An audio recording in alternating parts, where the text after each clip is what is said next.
Drama की शुरुआत में हम हमारी फीमेल लीड सो को देखते हैं, जिसके हाथ में नाइफ होती है, ऊपर से ब्लड लगा होता है। वो कैफे में अपने बॉयफ्रेंड किम डोगयोंग को देख रही होती है, जो एक लड़की के साथ बैठा होता है। वो गुस्से से देखकर उसे बोलती है, किम डोगयोंग, मैं तुम्हें मार डालूंगी। ये सोचकर जैसे वो आगे बढ़ती है, वैसे ही एक लेडी पुलिस उसे धक्का मारकर गिरा देती है और बोलती है, नाइफ छोड़ दो, नाइफ छोड़ दो, और वो नाइफ छोड़ देती है। अगला सीन हमें पुलिस स्टेशन में दिखाया जाता है, जहाँ वो रो रो के अपना दुख सुना रही होती है। वो बता रही होती है कि आज हमारी पहली एनिवर्सरी थी और आज के दिन उसने मुझे चीट किया। ऊपर से और जिस रेस्टोरेंट में उस लड़के के साथ बैठा हुआ था, उस रेस्टोरेंट को भी मैंने बुक किया था। ये सुनकर लेडी पुलिस बोलती है, अच्छा ठीक है, लेकिन तुम नाइफ लेके कैसे घूम सकती हो? ये तुम्हारे कपड़ों पे क्या लगा है? वो बताती है, बीट जूस। ये सुनकर लेडी पुलिस को कुछ समझ नहीं आता। वो बोलती है, सुनो, गहरी सांस लो और बताओ। और सांस लेकर बोलती है, बीट। बीट सुनकर सामने खड़ा पुलिस बीट बजाने लगता है। अब लेडी पुलिस और सोनसो दोनों से देखने लगते हैं, तो पुलिस वाला बोलता है, ये बीट बोली तो मैं सुना रहा था। तो बोलती है, मैं ये बीट की बात नहीं कर रही थी, बीट यानी फ्रूट जिसे हम खाते हैं।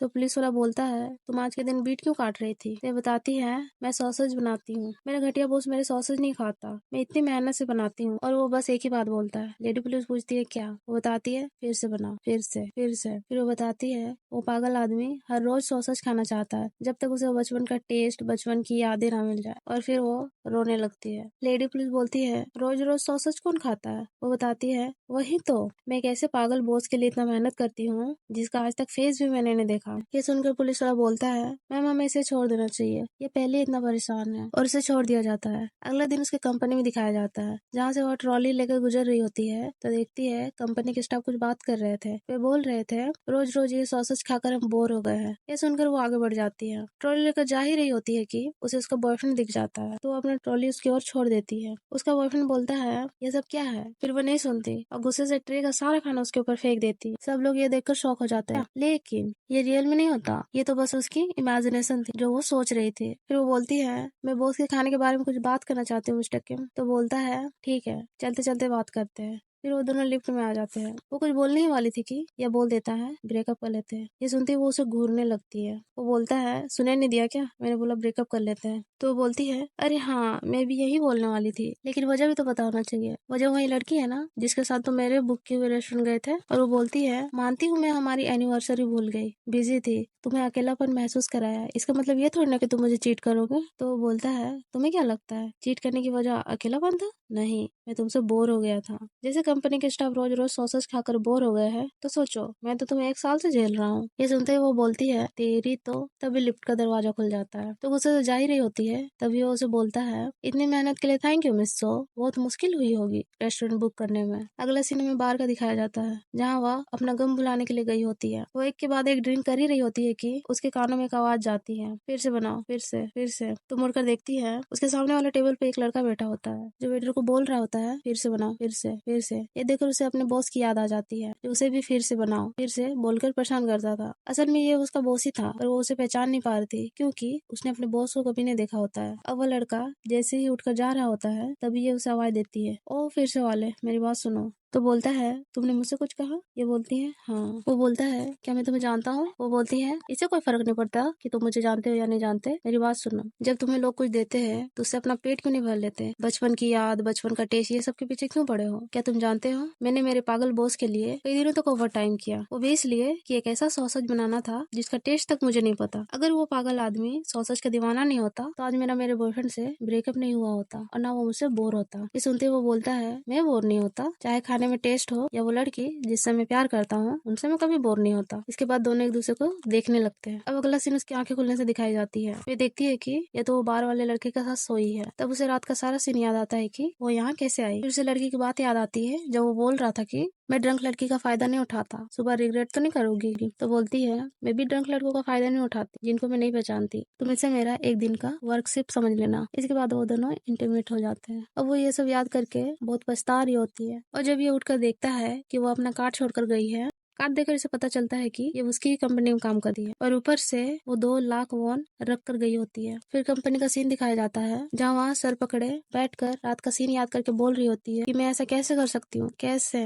इतने में ही उसका सॉसर रिजेक्ट होकर आ जाता है, लेकिन इस बार फिर से बनाओ नहीं लिखा होता, लिखा होता है ऑफिस में आओ। ये देखकर वो सोचती है, सीईओ ने मुझे ऑफिस में क्यों बुलाया होगा, सुनाने के लिए, वो भी सॉसेज के कारण। फिर वो ऑफिस के अंदर जाती है, जहाँ सीईओ दूसरी तरफ फेस करके बैठा होता है। यहाँ हमें इसके बॉस का नाम पता चलता चलता है। कांग हानजू वो बोलती है मिस्टर कांग, और जैसे ही वो पलटता है इसके तो होश उड़ जाते हैं और वो मन में सोच रही होती है आज तो मैं गई। वो बोलता है मैं कांग हानजू हूँ, तुम्हें देखकर लग नहीं रहा कि तुम्हें ये बात पता थी, वरना तुम अपने बोझ से ही उसकी बुराई नहीं करती। और वो बोलता है उसके लिए बस 2 लाख वॉन ही हुए। वो झूठी स्माइल देते हुए बोलती है मुझे कुछ समझ नहीं आ रहा मिस्टर कांग, आप क्या बोल रहे हैं। वो बोलता है तुम्हारा कार्ड तुम भूल गई थी, इसके लिए तुम्हें फायर भी किया जा सकता है। ये सुनते ही वो गुस्से से बोलती है अब जब मैं फायर होने ही वाली हूँ तो मैं कुछ बोलना चाहती हूँ। वो बोलता है हाँ बोलो। वो बोलती है पागल आदमी, जब लोग कुछ देते हैं तो पेट में भर लिया कर, और हाँ मेरे 1,80,000 वापस कर, तुम 20 लाख वॉन के ही लायक हो। यह सुनकर वो हंस देता है। अगला सीन कैफेटेरिया में दिखाया जाता है। यहाँ हमें पता चलता है कि अभी उसे फायर नहीं किया जाता। वो वहाँ सोच रही होती है अब क्या होगा मेरा। तभी आगे से मिस्टर कांग और उसका सेक्रेटरी यानी एक्स बॉयफ्रेंड आ जाते हैं। सेक्रेटरी बोलता है आज से मिस्टर कांग कैफेटेरिया में ही खाना खाएंगे।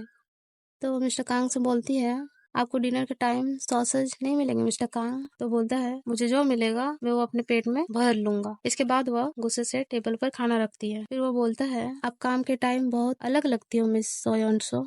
ये सुनते ही सेक्रेटरी किम बोलता है आप मिस सो को कैसे जानते हैं। तो वो बोलता है एक दिन मैंने इनकी वर्कशिप की थी, तब से मैं इनको जानता हूँ। वो और कुछ पूछने ही वाला था कि तो मिस्टर कांग से बोलते हैं मेरा फोन शायद ऑफिस में छूट गया है, आप ला देंगे सेक्रेटरी किम। और वो ये सुनते ही चला जाता है। फिर वो बोलती है मुझे पता है कि आप मुझे फायर करना चाहते हैं, लेकिन मैं अभी नहीं जाऊंगी। मैं आपको रोज एक ही खाना खिला खिलाकर परेशान और बोर कर दूंगी। तो बोलता है शायद तुम भूल गई हो मैंने क्या बोला था, चाहे खाने में टेस्ट हो या वो लड़की जिससे मैं प्यार करता हूँ उनसे मैं कभी बोर नहीं होता। फिर वो दोनों एक दूसरे को प्यार से देखने लगते हैं, जहाँ सेक्रेटरी किम भी उन्हें दूर से देख रहे होते हैं। अब अगला सीन किचन में दिखाया जाता है, जहाँ दोनों रोमांस कर रहे होते हैं। इसके बाद हमें पता चलता है कि ये तो नॉवल थी स्पाइस ऑफ आवर लव, जिसे योन मोरा ने लिखा था। इसके बाद हमें एक लड़की दिखाई जाती है ली सॉन्ग, जो नॉवेल्स के कमेंट्स पढ़ रही होती है और बोल रही होती है मिस योन मोरा तुम्हारा नॉवल तो फेमस हो गया है। फिर वो बोलती है तुम्हें पता है जिसने बुरे कमेंट्स किए थे मैंने उन पर पेन किया है। फिर उसके दोस्त उसे हक करके बोलती है उनकी बातों पे ध्यान मत दो, तुम बहुत स्ट्रांग हो। इसके बाद वो अपनी नॉवल के आगे की स्टोरी लिखने बैठ जाती है। वो लिख रही होती है फिर खा रही होती है, फिर लिख रही होती है फिर खा रही होती है। फिर उसे एक कॉल आती है। वो बात करते हुए जा ही रही होती है कि उसकी नजर टेबल पर रखे अपॉलजी लेटर पर पड़ती है, जिसके ऊपर डॉग्यूंग लिखा होता है। अब हमें पुलिस स्टेशन का सीन दिखाया जाता है, जहाँ से वह निकल रही होती है। तभी उसे डॉग्यूंग मिल जाता है। उसे देखते ही वह गुस्से से सारा अपॉलजी लेटर उसके ऊपर फेंक देती है और वो बोलती है तुम्हें क्या लगता है तुम्हारा अपॉलजी लेटर लिख देने से मैं तुम्हें माफ कर दूंगी? कभी नहीं, मुझे तुम्हारा अपॉलजी लेटर नहीं चाहिए। तुम्हारे बुरे कमेंट्स की वजह से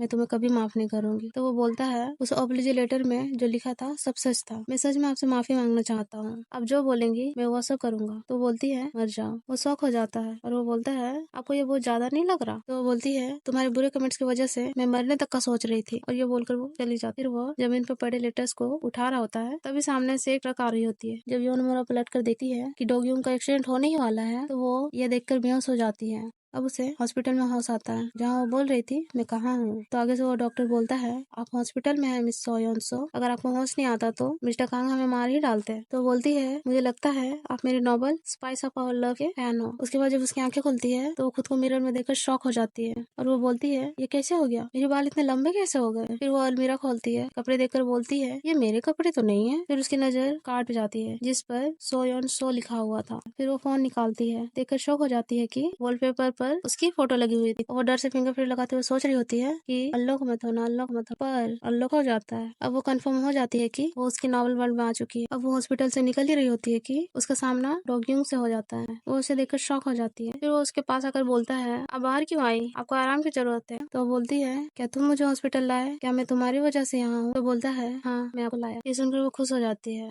चलो जो मैं सोच रही थी वो सच नहीं है। लेकिन इसके बाद जब वो बोलता है और ये भी सच है कि आप मेरी ही वजह से यहाँ हो मिस सोयोनसो, ये सुनकर वो फिर शॉक हो जाती है और बोलती है क्या बोला तुमने। तो बोलता है मैंने सारे बुरे कमेंट्स को हटवा दिया है मिस सोयोनसो। ये सुनते ही वो सोचने लगती है क्या मैं सच में अपने novel spice of our love में आ गई हूँ। ये सोच ही रही होती है कि पीछे से डायरेक्टर वो आवाज देते हैं मिस्टर कांग हांजू आप आ गए। तो वो बोलता है जी हाँ डायरेक्टर हो। तो वो शॉक होकर पूछती है ये तुम मिस्टर कांग हो। तो बोलता है हाँ मिस सोयोनसो।